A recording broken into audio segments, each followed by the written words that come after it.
By the middle of the 5th century, Britain was invaded by the Germanic tribe. They were the Angles, Saxons, and Jutes who arrived in the 5th and 6th centuries. So the invaders established their respective seven kingdoms of Kent, which belongs to the Jutes, Essex, Sussex, and Wessex, which belongs to the Saxons, and further northeast the kingdoms of Anglia, Mercia, and Northumbria, which belongs to Angles. So these seven kingdoms, which ruled over the United Kingdom from about 500 to 850 AD, were later known as the Anglo-Saxon Heptarchy. So which is a very famous and worldwide heptarchy, we can say.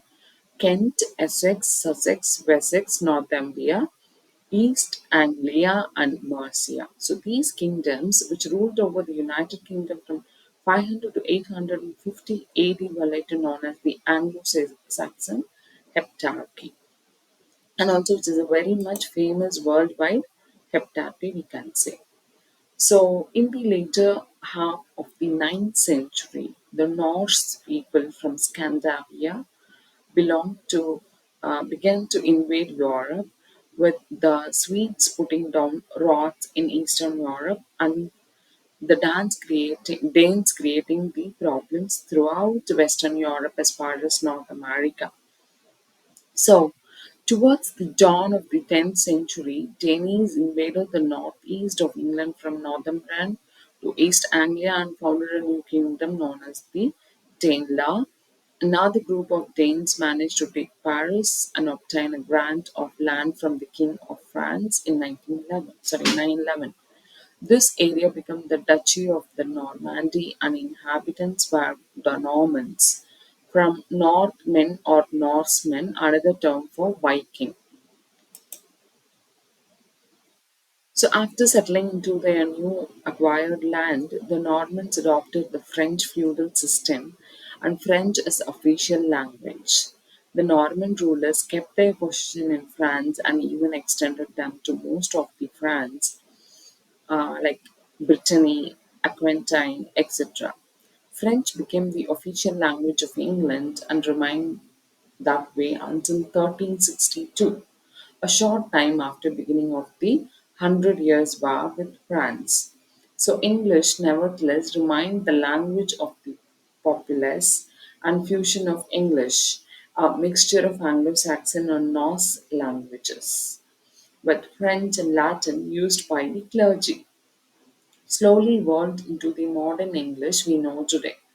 So this is how our English language got flourished from the Angles and Saxons. And now the English royals that followed William I had the infamous habit to connect for the throne. William's son, William II, was killed while hunting, although it is widely believed that he was in fact murdered, so that the William's second son, Henry, could become the king.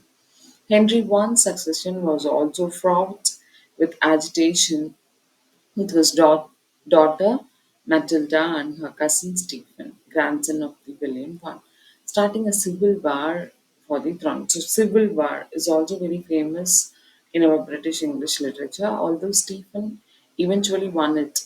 Ultimately, Matilda's son that succeeded to the throne becoming Henry II.